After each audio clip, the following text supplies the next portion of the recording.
আসসালামু আলাইকুম রহমতুল্লাহি ওয়া বারাকাতুহু। আমি ডাক্তার মীর শহীদুল ইসলাম। আমার চেম্বার শুভেচ্ছা 255 শেখগার ছিলেন। একটু বিস্তারিত জানতে চাইলে আপনি গুগলে গিয়ে ডক্টর মীর শহীদুল ইসলাম লিখে সার্চ দিলে অনেক তথ্য পেয়ে যাবেন। জি দর্শক শ্রোতা, আশা করি মহান রব্বুল আলামিন আপনাদেরকে ভালো রেখেছেন। ওই মহান রব্বুল আলামিন আমাকেও ভালো রেখেছেন বিদায় আপনাদের সম্মুখে এসে চিকিৎসা বিজ্ঞানের দু একটা কথা বলার সুযোগ পাচ্ছি। জি দর্শক শ্রোতা, আলোচনা করব শিশুদের একটা রোগ নিয়ে। শিশুদেরই হয় না, একটু একটু স্কুল গোয়িং ছাত্রীদেরও এই রোগটা ইদানিংকালে দেখা গেছে, এবং ইদানিংকালে একটু জরিপ চালিয়ে এর জন্য এক্সট্রা একটা প্রোটেকশনও নেওয়া হয়েছে। কি প্রোটেকশন নেওয়া হয়েছে এ বিষয়েও আমি আপনাদের সাথে আলোচনা করব। ওয়ার্ল্ড হেলথ অর্গানাইজেশন থেকে যে সর্বশেষ তথ্যটা আমরা জানতে পেরেছি, এটাও আমি শেয়ার করব। তো ভিডিওটা না টেনে পুরো ভিডিওটা দেখার অনুরোধ জানাচ্ছি। যে দর্শক শ্রোতা, আলোচনা করব একটা গুরুত্বপূর্ণ একটা রোগ নিয়ে। রোগটার নাম হাম, বা ইংরেজিতে এটাকে বলা হয়, চিকিৎসা বিজ্ঞানে এটাকে ভাষায় বলা হয় মিজেল। তো মিজেল বা হাম কি? আপনাকেই প্রশ্ন করলো, হোয়াট ইজ মিজেল, হোয়াট ইজ হাম? আপনার এটার উত্তরটা কি দেবেন? এই আমি উত্তরটা আপনাদেরকে শিখিয়ে দিচ্ছি। মিজেল বা হাম হলো একটা সংক্রামক ব্যাধি, যা সম্পূর্ণরূপে ভাইরাস দ্বারা সংগঠিত হয়ে থাকে। ভাইরাসটার নাম রুবেলা, বা কেউ কেউ এটাকে মিজেলও বলে থাকে, মিজেল ভাইরাস। তো আমরা চিকিৎসকরা এটাকে রুবেলা ভাইরাস নামে বেশি এটা প্রাধান্য দেই।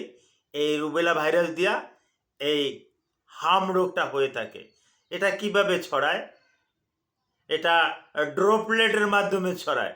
What is droplet? ড্রপলেটটা আবার কি?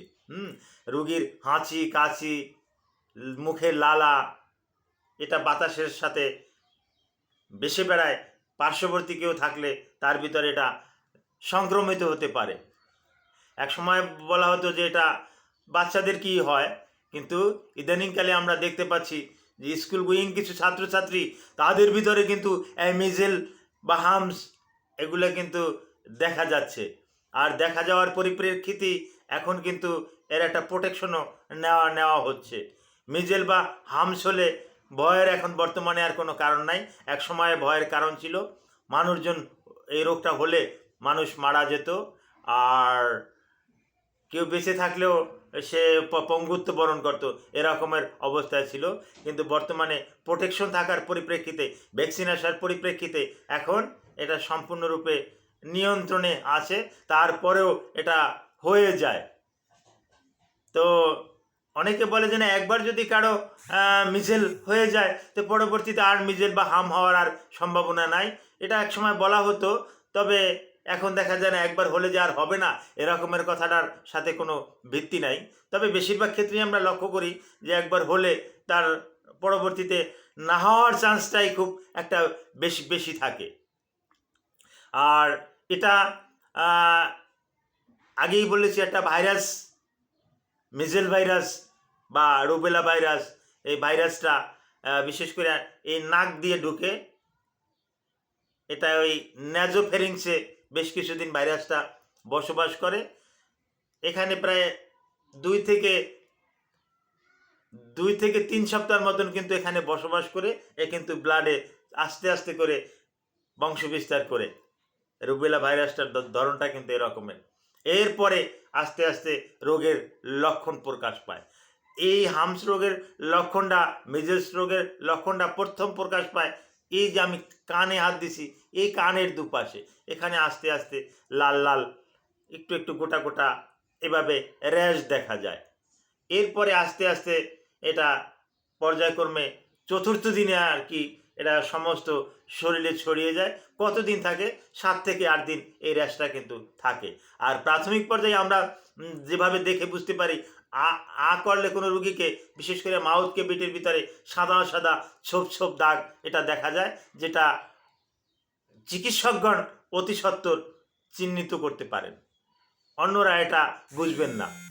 তো আহ, এই মিজেল বা হামস এর এখন কিন্তু টিকা আছে। টিকাটা সরকারের পক্ষ থেকে ফ্রি দেওয়া হয়। কোনো শিশু সন্তানের বয়স 9 মাস পূর্ণ হলে তাকে একটা হামের টিকা দেওয়া হয়। কিন্তু এখন ওয়ার্ল্ড হেলথ অর্গানাইজেশন এটাকে একটু পরিবর্তন করেছে। হ্যাঁ, 9 মাস এটা নিতে হবে, তবে বয়স 5 বছর পূর্ণ হওয়ার পর আবার একটা বুস্টার ডোজ নিতে হবে। এটা world health organization update news, এটা ওয়ার্ল্ড হেলথ অর্গানাইজেশনের একটা বুস্টার ডোজ নিতে হবে। এটাও এই এমআর ভ্যাকসিনটা সরকারিভাবে ফ্রি দেওয়া হয়, বুস্টার ডোজটাও ফ্রি দেওয়া হয়, আপনার কোনো টাকা দিয়ে কিনতে হবে না। আর এই মিজেল হলে অনেক সময় লক্ষণটা আরও কিছু বলি, গায়ে জ্বর থাকবে, শরীরে খাঁজজনি থাকবে, র্যাশ থাকবে, হ্যাঁ, তারপর আসে কারো কারো ক্ষেত্রে ডায়রিয়া হতে পারে, কারো কারো ক্ষেত্রে নাও হতে পারে, পেটে ব্যথা, শিশু অস্থিরতা বোধ করা, শিশুর আরও বেশ কিছু ডিহাইড্রেশনের কিছু লক্ষণ দেখা দেয়। এরকমের লক্ষণ দেখা দেওয়া মাত্রই তাকে লক্ষণ বুঝে তাকে চিকিৎসা দিতে হবে। আমি আগেই বলেছি মিজেল বা হাম এটা রুবেলা ভাইরাস। এই রুবেলা ভাইরাসের অ্যাগেনস্টে কোনো অ্যান্টিবায়োটিক এখানে চলবে না, কোনো অতিরিক্ত ওষুধ এখানে চলবে না। টেম্পারেচার একটু বেশি থাকলে ডক্টরের পরামর্শ অনুযায়ী তাকে কিছু অ্যানালজেসিক, সাপোজিটরিস বা ওরালি কিছু সাসপেনশন দেওয়া যেতে পারে, এটা ডক্টর বলে দেবে। শরীরে র্যাশ থাকলে তাকে, খাঁজজনি থাকলে তাকে অ্যান্টিহিস্টামিন ডক্টর সিলেক্ট করে দিবেন, একজন পেডিয়াট্রিক স্পেশালিস্ট সিলেক্ট করে দেবেন, ওই অনুযায়ী আপনাকে মেডিসিন খাওয়াতে হবে।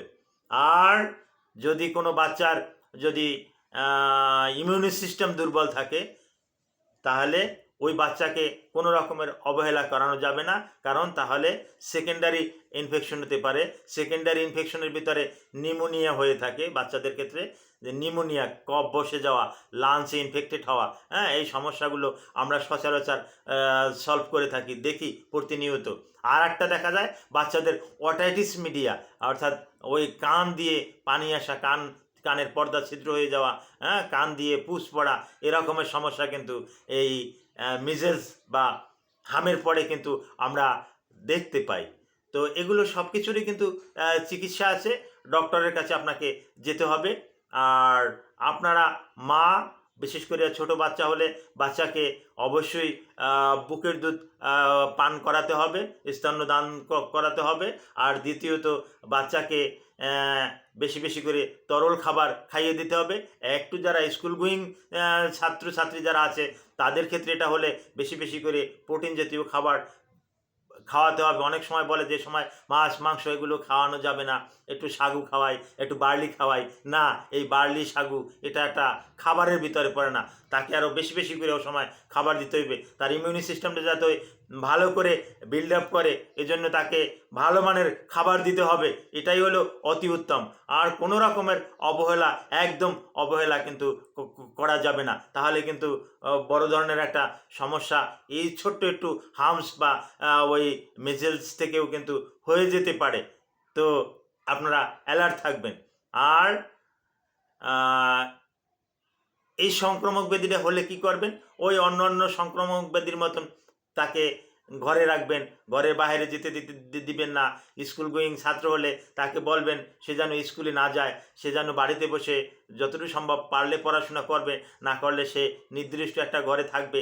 অন্য অন্য বাচ্চাদের সাথে খেলাধুলা করতে গেলে দেখা যায় যে তার মাধ্যমে ওই তাদেরও হয়ে যাবে, যার পরিপ্রেক্ষিতে বাচ্চাটাকে ঘরে রেখে চিকিৎসা করাটাই অতি উত্তম। বিশেষ প্রয়োজনে আর ডক্টরের সহযোগিতা নিতে হবে, ডক্টরের সহযোগিতা নিয়েই বাসায় বসেই এর চিকিৎসাটা করানো কিন্তু সম্ভব।